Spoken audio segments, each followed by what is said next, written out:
ሰላም ጤና ይስጥልን አድማጭ ተመልካቾቻችን ግንቦት 14 2017 ዓ.ም ዕለታዊ መረጃዎችና ዘገባዎችን ይዤ መጥቻለሁ። መረጃና ዘገባዎችን ወደ እናንተ እያደረስኩ አብሬያችሁን ቆየው በለጠ ካሳ ነኝ። እናንተም እየተከታተላችሁ አብራችሁ እንድትቆዩ በአክብሮት ጋብዛለሁ። ሐሳብ አስተያየት ቢኖራችሁ ጥቆማ ዜና@gmail.com በተለመደው አድራሻ ላኩልኝ። እንዲሁም ደግሞ ላይክ፣ ሼር፣ ሰብስክራይብ እያደረጋችሁ ለሌሎች ወዳጅ ዘመዶቻችሁ ቻናሉን እያስተዋወቃችሁ እስከ መጨረሻው አብራችሁ እንድትቆዩ ነው በአክብሮት የምጋብዛችሁ። በዚህ ሰዓት ከያዝኳቸው መረጃዎች መካከል ሌሊት በተፈጸመ ድንገተኛ ጥቃት ከፍተኛ ሰብአዊ ቁሳዊ ጉዳት ደርሷል። በርካታ ባለስልጣናት እንደዚሁ ሆስፒታል ገብተዋል ተብሏል። ከፍተኛ ባለስልጣናት እንደዚሁም ደግሞ በጎንደር ከተማ እንደዚሁ ባለስልጣኑ መኖሪያ ቤት ላይ በደረሰ የቦምብ ፍንዳታ ባለስልጣኑ ህይወታቸው አልፏል ተብሏል። ከዚህ ጋር በተያያዘም ተጨማሪ ዝርዝር መረጃዎችን የማደርሳችሁ ይሆናል። በአጅሬ ጃኖራና እንዲሁም ደግሞ በቆላ ወገራ ቀጠናዎች እስከ ዛሬ ማድረስ ባሉት አካባቢዎች ከባድ ውጊያ እየተደረገ ነው። የመልክዓ ምድሩን አቀማመጥ ተከትሎ ከፍተኛ ሰብአዊ፣ ቁሳዊ፣ ወታደራዊ ጉዳት ደርሷል ተብሏል። ይህንን በዝርዝር ይዤዋለሁ። ሌሎች እንደዚህ ተጨማሪ መረጃዎች አሉ ወደ ግንባር የሚወስዱ እነዚህን እየተከታተላችሁ አብራችሁን ትቆያላችሁ። መንዛ አካባቢ እንደዚሁ ከባድ ውጊያ ሲደረግ ውሏል። ከዚህ ጋር በተያያዘ ያለውን አጠቃላይ ዝርዝር መረጃ ወደ እናንተ የማደርስ ይሆናል። እናንተም እንደተለመደው እስከ መጨረሻው በመከታተል አዳዲስ ወቅታዊ መረጃዎች እንድታገኙ ፈልጋለሁ። እናንተም ይሄን እንድታደርጉ ነው የምጠይቀው።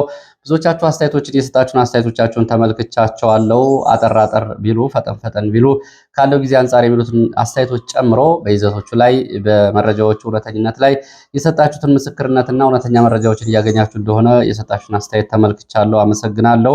እንግዲህ ወደ መረጃዎቹ ነው የምሄደው። ወደ መረጃዎቹ ሲሄድ እንግዲህ ሰሞነኛ መነጋገሪያ ከሆነው ጉዳይ በግንባር በነበሩ ውጊያዎች እንዲሁም ደግሞ እየተደረጉ ካሉ ጦርነቶች በላይ ሰሞኑን የብልጽግና መንግስት ቁም ስቅሉን ያበሉት ወይም ደግሞ ከፍተኛ ጫና ውስጥ የከተቱት የጤና ባለሙያዎች የመብት ጥያቄዎችን ተከትሎ የተለያዩ ጥናቶች እየወጡ ነው የሚገኙት። የሐኪሞቹ ጥያቄዎች፣ የጤና ባለሙያዎቹ ጥያቄዎች መሰረታዊ እንደሆኑና የመምህራን ጥያቄም ከዚህ በባሰ ሁኔታ እየመጣ እንደሆነ የሚያሳዩ ጥናታዊ መረጃዎች ይፋ እየተደረጉ ነው የሚገኙት። ዛሬ ይፋ ከተደረጉ ጥናታዊ መረጃዎች መካከል እንግዲህ እነዚህ መረጃዎች እንደሚያሳዩት አሃዛዊ ቁጥሮቹ እጅግ አስደንጋጭ፣ በጤናው ዘርፍና በትምህርቱ ዘርፍ በኢትዮጵያ ውስጥ ወደፊት መቀጠል የሚፈልግ ባለሙያ እንደሌለ የሚያሳዩና እጅግ አስደንጋጭ ናቸው። በአንድ ሀገር ውስጥ ደግሞ በተለይ በትምህርት ዘርፍ ፍላጎት ከሌለና ሙያውን ለመልቀቅ መምህራን ከፍተኛ ፍላጎት ካሳዩ የነገው ትውልድና የነገው ሀገር ጉዳይ እጅጉን አሳሳቢ ነው የሚሆነው። የጤና ባለሙያዎቹም ዕለታዊ ሁኔታ እንግዲህ የሰው ልጅ ህይወት በእጃቸው ውስጥ ነው ያለው። ብዙዎቹ ከዚህ አንጻር በሕክምናው ዘርፍ ያላቸው ተስፋ መቁረጥ እየጨመረ መምጣቱ ደግሞ እጅግ አሳሳቢ የጤና ቀውስና የማህበረሰብ ቀውስ ነው የሚያመጣው። ዛሬ በወጡ ጥናቶች መሰረት በወጣው ጥናት መሰረት አክሽን ኤድ ኢንተርናሽናል ባስጠናው ጥናትና ይፋ ባደረገው ጥናት መሰረት በ6 አፍሪካ ሀገራት ኢትዮጵያን ጨምሮ በተደረገ ጥናቱ እንግዲህ ይፋ እንዳደረገው 97% የጤና ባለሙያዎች ደሞዛቸው መሰረታዊ ወጪዎችን ለመሸፈን በቂ አይደለም ተብሏል። እንግዲህ 97 በመቶ የጤና ባለሙያዎች የሚከፈላቸው ደሞዝ መሰረታዊ ወጪዎቻቸውን ለመሸፈን በቂ አይደለም። ይህ ማለት ነው የቤት ኪራይን ጨምሮ ለሌሎች መሰረታዊ ፍላጎቶች በቂ አይደለም ተብሏል። በኢትዮጵያ፣ ኬንያ፣ ጋና፣ ላይቤሪያ፣ ማላዊ እና ናይጄሪያ በተደረገው ጥናት ይሄ ውጤት ይፋ ተደርጓል። የጤና ባለሙያዎቹ ደሞዛቸው ለቤት ኪራይ፣ ለምግብ እንደ አስፈላጊ ቁሳቁሶችን ለመሸፈን አይበቃቸው ነው እየተባለው 97%። እንግዲህ 3% የሚሆኑት የጤና ባለሙያዎች ብቻ ናቸው ደሞዛቸው ወር እስከ ወር ያደርሳቸዋል የተባለው። ከዛ ያለፈ መኖር የማይችሉ ደግሞ 97 በመቶ ናቸው። ምን ያክል ቁጥሩ ከፍተኛ እንደሆነና ጥናቱ አስደንጋጭ እንደሆነ በዚህ መመልከትና ሰሞኑን የኢትዮጵያ የጤና ባለሙያዎች እያቀረቡት ያለው መሰረታዊ ጥያቄ ደግሞ በሳይንስም በማስረጃም የተደገፈና ትክክለኛ መሆኑን ይሄ ጥናት ያሳያል። እንግዲህ በየዕለቱ የሚያሻቅበውን የኑሮ ውድነት ተከትሎ ደግሞ የመንግስት በጀት ቅነሳ እንዲሁ ከመምህራንን በተመለከተም ባለፉት 5 ዓመታት 84 በመቶ የሚደርሱት መምህራን ገቢያቸው መቀነሱና ገቢያቸውም ከ10 እስከ 50% የሚሆነው እንግዲህ ካላቸው ገቢ ላይ የመቀነስ ማሳየቱን ነው ጥናቱ ያመላከተው። በተለይ በመምህራን በኩል የትምህርት ቤቶች በጀት ባለፉት 5 ዓመታት በ50% በጀት ቀንሷል። ይህም እንግዲህ በትምህርት ቤቶች የቁሳቁስ አለመሟላት፣ የማስተማሪያ ቁሳቁሶች እጥረት እንዲገጥም ሆኗል። 80% የሚሆኑት ወይ ደግሞ 80 በመቶ በዚህ ጥናት የተሳተፉት መምህራን የትምህርት ቁሳቁሶችን ከሌሎቹ መምህራን እየተዋሱ ነው የትምህርት ጊዜውን ለመሸፈን የሚሞክሩት ተብሏል። በትምህርት ቤቶች ባሻገር በዚህ ጥናት የተሳተፉ መምህራን 95 በመቶ የሚሆኑት የስራ ሁኔታው ምቹ አለመሆኑን ነው እየገለጹት በመጠይቁ የተካተቱት። ሌሎቹ 96% ደግሞ መምህራን ባለፉት 3 እስከ 5 ዓመታት ምንም አይነት የሙያ ስልጠናና የአቅም ማሻሻያና የአቅም ማጎልበቻ ስልጠና እንዳላገኙ ነው በጥናቱ የተመላከተው። በዚህ ምክንያት 91% የሚሆኑት ደግሞ 91 በመቶ የሚሆኑት መምህራን ባለው በዚህ ጫና ምክንያት ሙያቸውን ለመልቀቅ ፍላጎት እንዳላቸው ጥናቱ አሳይቷል። እንግዲህ 9% የሚሆኑት ብቻ ናቸው በሙያቸው ለመቀጠል ወይም ደግሞ በሙያቸው ወደ እስከ መጨረሻው አብሮ ለመዝለቅ ፍላጎት ያላቸው። 91 በመቶ የሚሆኑት መምህራን ፍላጎት የላቸውም ከተባለ ወደ ትምህርት ቤት ሄደው የሚያስተምሩበት ሁኔታ፣ የትምህርት ዝግጅት፣ የትምህርት ፍላጎት በሚያስተምሯቸው ተማሪዎች ላይ ምን አይነት ተጽዕኖ ይኖረዋል የሚለውን እንግዲህ የትምህርት ባለሙያዎች አስተያየት ልትሰጡበት ትችላላችሁ። በዚህ ዝግጅት እንዲሁም ደግሞ ተስፋ በመቁረጥ በከፍተኛ የኑሮ ጫና ውስጥ ያሉ መምህራን በተማሪዎቹ ፊት ምን አይነት ተነሳሽነት እንዲሁም ደግሞ ለስራው አዲስ መንፈስ አዲስ ትውልድ እንዲመጣ ያደርጋሉ የሚለው አብሮ ሊነሳ የሚገባ ጉዳይ ነው። ከዚህ አንጻር በኢትዮጵያ ውስጥ ያለው አጠቃላይ የትምህርት ሁኔታና ተያያዥ የትውልዱ አጠቃላይ በሚቀጥለው አገር ተረካቢ ትውልድ ላይ ያለው ሁኔታ ምን ይመስላል? ተጨማሪ ጥያቄዎችን የሚያስነሳ ጉዳይ ነው። በጤናው ዘርፍም እንደዚሁ የተጠቀሱት እንግዲህ 95 በመቶ የሕክምና ቁሳቁሶች እና የሕክምና አገልግሎቶች አለመሟላታቸውን ነው ይሄ ጥናት ያመላከተው። ከዚህ ተነስቶ እንግዲህ የሐኪሞቹ መሰረታዊ ጥያቄዎች እየሄዱ ያሉበትና መምህራንም እያነሷቸው ያሉ ጥያቄዎች ትክክለኛ ስለመሆኑ ይሄ ጥናት ማሳያና ደጋፊ ነው። ዛሬ እንግዲህ አዲስ ስታንዳርድ ዘገባ ላይ የተገኘ መረጃ ነው። በኢትዮጵያ ውስጥ የጤና ባለሙያዎች ጥያቄን ተከትሎ አሁንም ለዛሬም ቀጥሏል። ከግንቦት 11 ጀምሮ ሙሉ የስራ ማቆም አድማ በሚል በብዙ ሆስፒታሎች ሙሉ በሙሉ አገልግሎት እንደቆመ ነው እስካሁን ድረስ። በዚህ ጋር በተያያዘ የኢትዮጵያ ሰብዓዊ መብቶች ኮሚሽን በተለያዩ ቦታዎች ይህንን አረጋግጫለሁ ሲል ይፋ አድርጓል። በአጋሮ፣ ጅማ፣ አርባ ምንጭ፣ ባህር ዳር፣ ፍቼ፣ ጎባ፣ ሐዋሳ፣ ጅማ እንዲሁም ደግሞ በአዲስ አበባ ቅዱስ ጴጥሮስ ሆስፒታል፣ ቅዱስ ጳውሎስ ሆስፒታል፣ ዳግማዊ ምኒልክ ሆስፒታል እና ጥቁር አንበሳ ሆስፒታል ታካሚዎች በቀጠሮ ቢመጡም አገልግሎት አለማግኘታቸውንና በጽኑ ሕሙማን ጭምር በሐኪሞች እጥረት ምክንያት ታካሚዎች ለከፍተኛ እንግልት ወይም ደግሞ ከፍተኛ የሕክምና ክትትል ፍላጎት ቢኖራቸውም ሕክምና እያገኙ አይደለም በሚል ኢሰመኮ ይሄን አረጋግጫለሁ ብሏል። ያው መንግስት እንግዲህ የተቋረጠ አገልግሎት የለም ቢልም መንግስታዊ የሆነው ተቋም የኢትዮጵያ ሰብዓዊ መብቶች ኮሚሽን ይህንን ችግር አረጋግጫለሁ ብሏል። በአዲስ አበባም በጥናት ባደረገባቸው ሆስፒታሎች የጤና ባለሙያዎችን አድማን በተመለከተም እንደዚሁ በማህበረሰቡ ላይ ግልጽ የሆነ የህይወት ተጽዕኖ ስለሚያስከትል የጤና ባለሙያዎቹ ጥያቄዎቻቸውን እንግዲህ የህብረተሰቡን ጤና እና ህይወት አደጋ ላይ በማይጥል መንገድ እንዲያቀርቡት ነው ኢሰመኮ የጠየቀው። የሚወሰዱ እርምጃዎችም አግባብነት ያላቸው ህጎችንና ሰብአዊ መብቶችና ድንጋጌዎችን ያከበሩ መሆን አለባቸው ሲል፣ በመንግስት በኩል ደግሞ በአስቸኳይ የጤና ባለሙያዎቹ አድማ በማህበረሰቡ ላይ ግልጽ የሆነ የህይወት ተጽዕኖ ስለሚኖረው መንግስት በአስቸኳይ የጤና ባለሙያዎቹን ጥያቄ ትኩረት በመስጠት ግልጽና አሳታፊ በሆነ መንገድ መፍትሄ እንዲያመቻች የኢትዮጵያ ሰብዓዊ መብቶች ኮሚሽን ጠይቋል። እንግዲህ የሐኪሞቹ የጤና ባለሙያዎቹ ጥያቄ በተመለከተ የተፈጠረው የሕክምና ክፍተት ምንም እንኳ መንግስት ለማስተባበል ቢሞክርም እውነታው ይሄ እንደሆነ የራሱ ተቋማት ይፋ እያደረጉ ነው የሚገኙት። ከዚህ አንጻር እንግዲህ በዛሬም ሐኪሞቹ የተለያዩ ጥያቄዎችን እያቀረቡ ነው። የታሰሩ ሐኪሞች መኖራቸውን ነው መረጃዎች የሚያሳዩት። በማህበራዊ ሚዲያም ሆነ በሌሎች መደበኛ ሚዲያዎች የሐኪሞቹ ጥያቄ የጤና ባለሙያዎቹ የከፍተኛ ተቀባይነትና በመንግስት ላይ ተጽዕኖ እየፈጠረ ስለመሆኑ ያሳያል። በነገው ዕለትም መምህራን የዩኒቨርሲቲ መምህራን በሁሉም ዩኒቨርሲቲዎች ያሉ ስብሰባ ጠርተዋል። ከዚህ ጋር በተያያዘ የሚነሱ ጉዳዮችን በተመለከተ እንደዚሁ ነጥቦችን ነገ የማደርሳችሁ ይሆናል። ወደ ሌሎች መረጃዎች ነው የሚሄደው። ወደ ሌሎች መረጃዎች ሲሄድ ወደ ጋምቤላ የሚወስደን መረጃ ነው የማስቀድመው። በጋምቤላ በሰሞኑን የሱዳን ሰራዊት ጥሶ ገብቶ በኢትዮጵያ ድንበርን ተሻግሮ ጉዳት ማድረሱ ይታወቃል።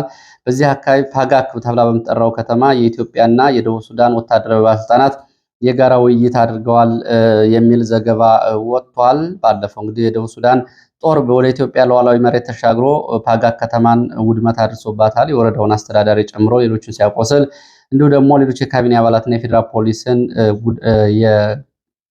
የፌዴራል ፖሊስ አባላት እንዲሞቱ እንዲሁም ደግሞ የአካል ጉዳት እንደርስባቸው አድርጓል። በወቅቱ እንግዲህ የጥቃት ሲፈጸም በአካባቢ ኢትዮጵያ ሰራዊት ባለመኖሩ ነው ይሄ ጥቃት የተፈጸመው ተብሏል። ዛሬ ግን በአካባቢ የጋራ ድንበር የሚል ውይይት ተደርጓል ነው የተባለው።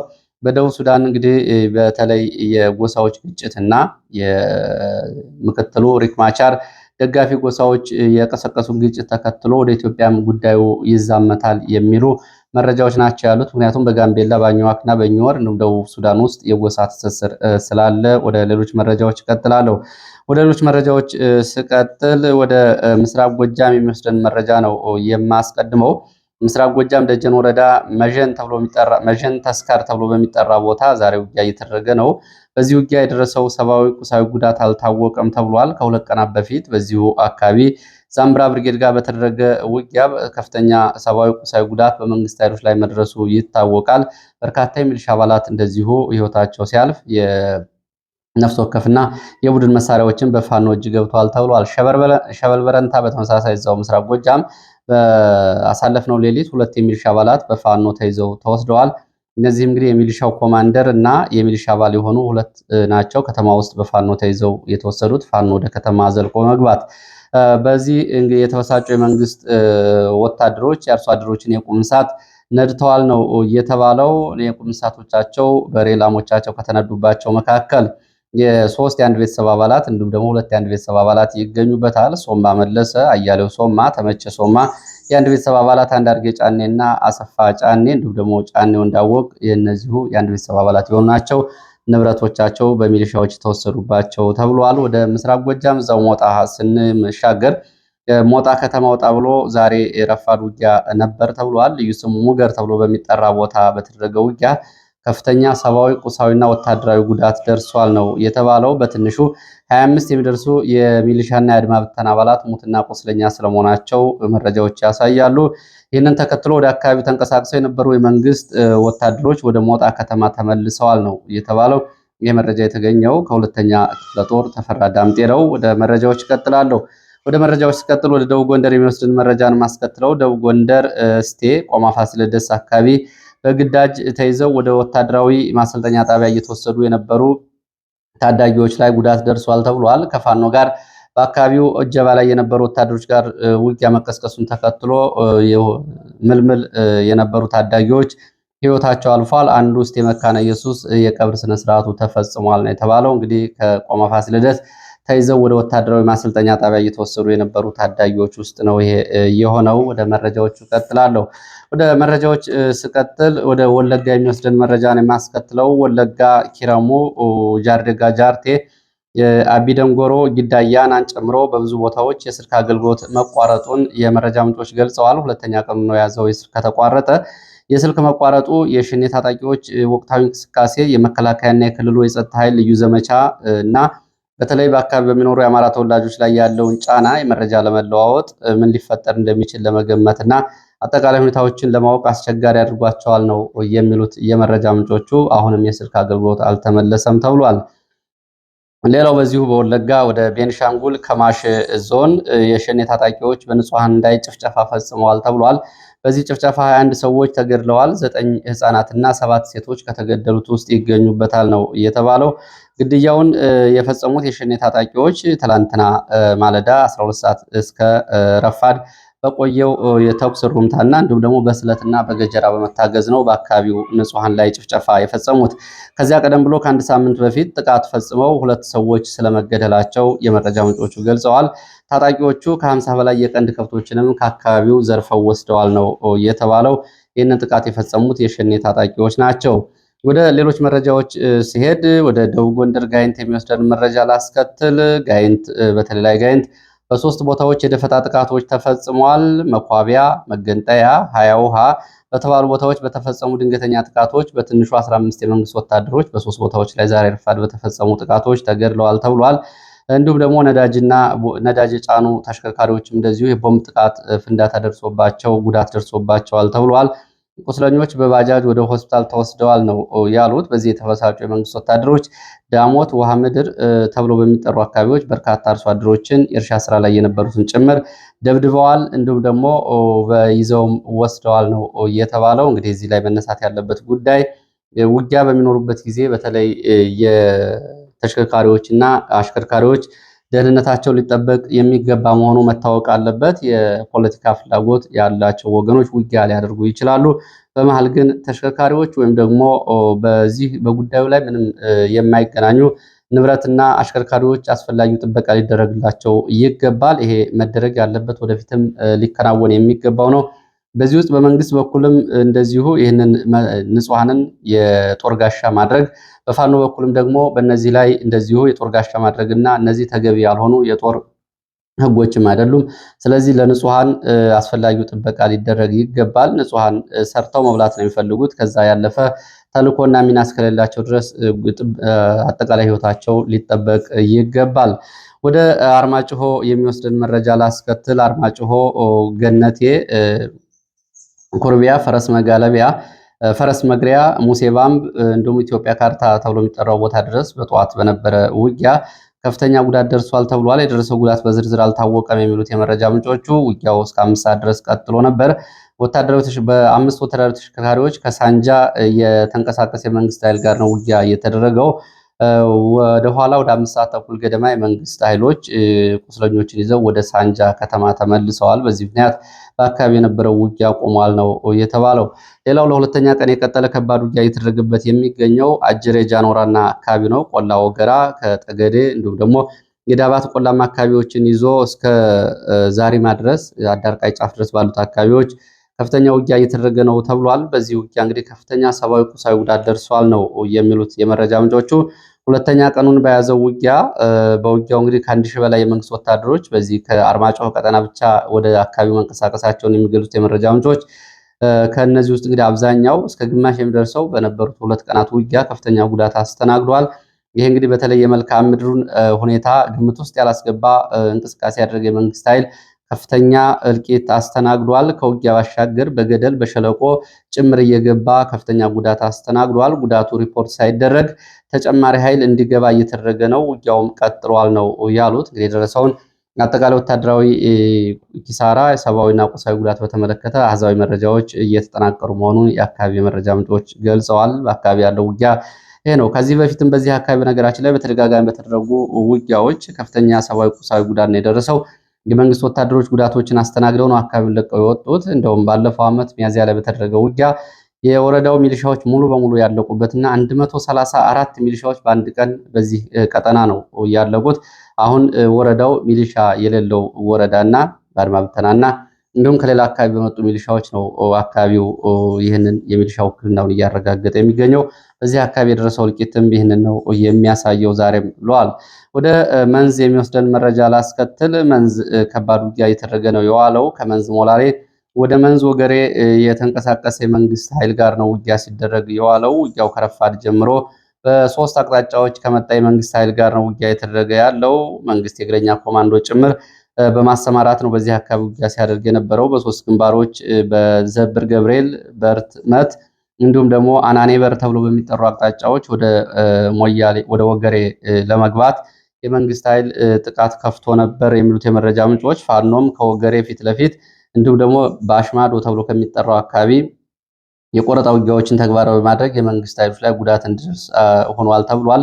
በዚህም የሚሊሻ አባላት ከስምሪት ቀጠናቸው ወጥተው ሸሽተዋል። ኪዳን በተባለ ቦታ የጨበጣና የከበባ ውጊያ እስከ 9 ሰዓት ተኩል ድረስ ሲደረግ ውሏል ተብሏል። በዚህም እንግዲህ የደረሰው ጉዳት በዝርዝር አልታወቀም የሚሉት የመረጃ ምንጮች፣ በአካባቢው ግን የድሮን ቅኝት ሲደረግ ነበር ብለዋል። የአፄ አምደ ጽዮን ኮር እና የመሐመድ ቢሆነኝ ኮር በጋራ የተለያዩ ክፍለ ጦሮቻቸውና ብርጌዶቻቸው ያደረጉት ውጊያ እንደሆነ ነው መረጃዎቹ የሚገልጹት። በተለይ መለያ ተብሎ የሚጠራው ቦታ እስከ ባሽ ድረስ እስከ 9 ሰዓት ተኩል ድረስ ከፍተኛ ውጊያ እንደነበር የዓይን እማኞች ገልጸዋል። በዚሁ ሸዋ ደብረ ብርሃን ከተማ እንደዚሁ ከፍተኛ የሆነ በቀንም በማታ ማፈና እየተፈጸመ ነው ተብሏል። ጉዳዩ አስደንጋጭ ነው። ደብረ ብርሃን ከተማ ባለሀብቶች ይታፈናሉ፣ በርካታ ገንዘብ ይጠየቃሉ፣ ከፍለው የተለቀቁም አሉ፣ ተገድለው አስከሬናቸው እየተጣለም አሉ ነው የሚሉት የመረጃ ምንጮቹ። ሁኔታው እጅግ አሳሳቢ ነው። ለምሳሌ ላሉ የቆሌ ፎቅ ባለቤት አብዱል ሰመድ መሐመድ ቤተሰብ በጠራራ ፀሐይ በርኖስ ሆቴል ፊት ለፊት በቀን ነው ታፍኖ የተወሰደው። ከፍተኛ ገንዘብ ተከፍሎ ስለመለቀቁ ሰምተናል ብለዋል የዓይን እማኞች። ተከስተ የሚባል ባለሀብት ደግሞ ቀበሌ 06 እየተባለ በሚጠራው አካባቢ ተገድሎ አስከሬኑ ተጥሎ ተገኝቷል። ይህ በከተማው ከፍተኛ መነጋገሪያና ድንጋጤን የፈጠረ ጉዳይ ነው ተብሏል። ግድያ፣ አፈና የሚፈጽሙ አካላት በቀን ጭምር ነው ጭንብል ለብሰው ይህንን አፈና የሚፈጽሙት። ለምሳሌ በርኖስ ሆቴል አካባቢ የነበረውን አፈና በቀን በጠራራ ፀሐይ ነው እየፈጸሙት። ይህንን እገታ፣ ግድያ የሚፈጽመው ቡድን ውስጥ ከከተማ አስተዳደሩ እስከ ዞን፣ ከዞኑ የጸጥታ ባለስልጣናት እስከ መከላከያ የኮማንድ ፖስት መሪዎችና አስተባባሪዎች ጭምር እጃቸው አለበት። እውቅና የሰጡት ቡድን ነው። ዋና ዓላማው ገንዘብን መሰረት ያደረገ እንቅስቃሴ ነው እያደረገ ያለው ነው የሚሉት የመረጃ ምንጮቹ። ለደህንነታችን እንሰጋለን የሚሉት የመረጃ ምንጮች የፖሊስ፣ የሚሊሻ፣ የሰላም አስከባሪ፣ የመከላከያ አባላት ጭምር እዚህ ጭምብል ለብሶ ከሚንቀሳቀሰው ኃይል ውስጥ ይገኙበታል። ወደፊት በስም ዝርዝር ይፋ ይደረጋሉ ነው ያሉት። ደብረ ብርሃን አካባቢ ያለው ሁኔታ ይህን ነው የሚመስለው። ወደ ሸዋሮቢት ስንሄድ ሸዋሮቢት በተፈጸመ ድንገተኛ የሌሊት ጥቃት ባለስልጣናት ላይ ጉዳት ደርሷል ተብሏል። የቀወት ወረዳ አስተዳደር ምክር ቤት ጊዜያዊ ወታደራዊ ካምፕ አድርገው ሰፍረው በነበሩ የብልጽግና ከፍተኛ ባለስልጣናትና እንዲሁም ደግሞ የሚሊሻ የአድማ ብተናና የመከላከያ አባላት ላይ በሌሊት በተፈጸመ የቦምብ ጥቃት ከፍተኛ ጉዳት ደርሷል ተብሏል። በዚህም እንግዲህ የቀወት ወረዳ አስተዳዳሪ ሰይድ መኮንን፣ የቀወት ወረዳ ምክትል አስተዳዳሪ ደጀኔ ምትኬ፣ የብልጽግና ጽሕፈት ቤት ኃላፊና የፖለቲካ ዘርፍ አስተባባሪ ለውጋለት ማሞና እንዲሁም ከብልጽግና ጽሕፈት ቤት ብርቱካን መንገሻን ጨምሮ የሸዋሮቢት ከተማ ከንቲባ ዘላለም መኮንን ቆስለው ሆስፒታል ገብተዋል ነው የተባለው። እንግዲህ ከነዚህ ውስጥ ደግሞ አሁንም በተለይ የህይወታቸው አስጊ ደረጃ ላይ የደረሱም ባለስልጣናት ይገኙበታል ነው የተባለው።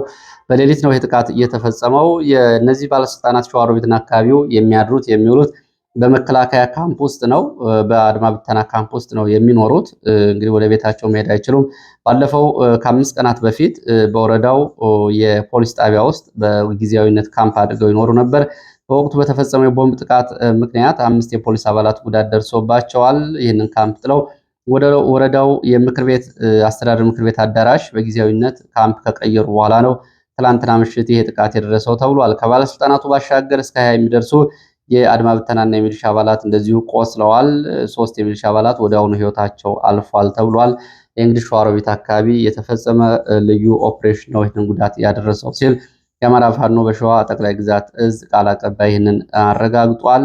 ጥቃቱ በሌሊት ነው። ተመሳሳይ ጥቃት ነው ባለፈው ፖሊስ ጣቢያ ላይ ከተፈጸመው ጥቃት ጋር የተፈጸመው ብለዋል።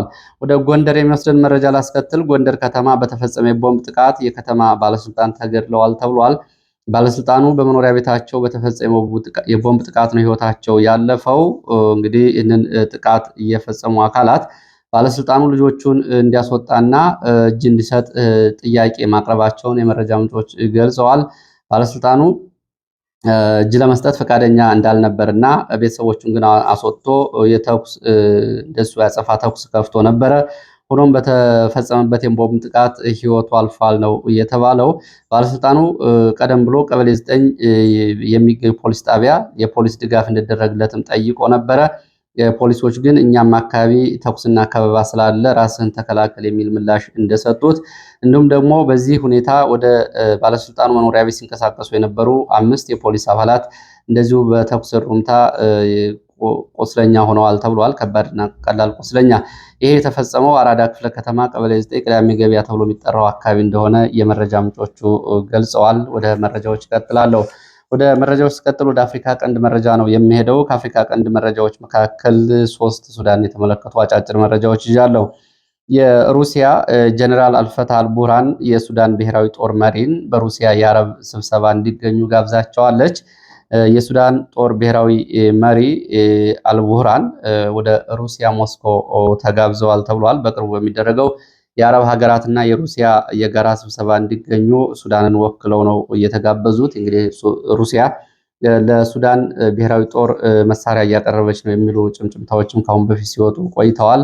በዋናነት ግን ፖርት ሱዳን አካባቢ ሩሲያ ዘመናዊ የጦር ሰፈር ለመገንባት አልቡርሃን ፍቃድ መስጠታቸውን ተከትሎ አሁን ሁነኛ ወዳጅ መሆናቸውን ነው መረጃዎቹ የሚያሳዩት።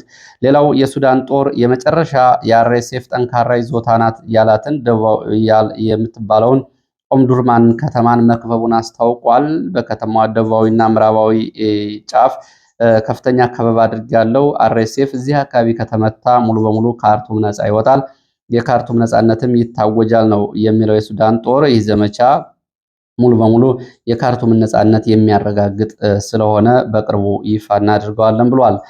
ሌላው አልሳላ የተባለ ወሳኝ ቦታም እንደዚሁ የሱዳን ጦር መቆጣጠሩንም ገልጿል። ባለፈው እንግዲህ ቻድን ሱዳንና ሊቢያን የሚያገናኘው ትሪያንግል አካባቢ ካለ ከተማ ባሻገር አልሳላህ የተባለ ወሳኝ ቦታም የሱዳን ጦር መቆጣጠሩን ነው እየገለጸ የሚገኘው። ሌላው የሱዳን ብሔራዊ ጦር መሪ አልቡርሃን የቀድሞውን የተባበሩት መንግስታት ድርጅት ከፍተኛ ባለስልጣን ሱዳናዊ ካሚል ኤድሪስን የውጭ ጉዳይ ሚኒስትር አድርገው ሹመዋል። ይህ እንግዲህ በአጭር ጊዜ ውስጥ ተከታታይ ሹመቶችን ሲፈጽሙ የፖለቲካ አለመረጋጋቱን ያሳያል ተብሏል። ለሰዓት ያሰባሰብኳቸው መረጃዎች እነዚህ ነው የሚመስሉት። በሌላ ተመሳሳይ መርሃ ግብር እስከምንገናኝ ስለተከታተላችሁ በእጅጉ አመሰግናለሁ። ሀሳብ አስተያየቶቻችሁን አድርሱ። መልካም ጊዜ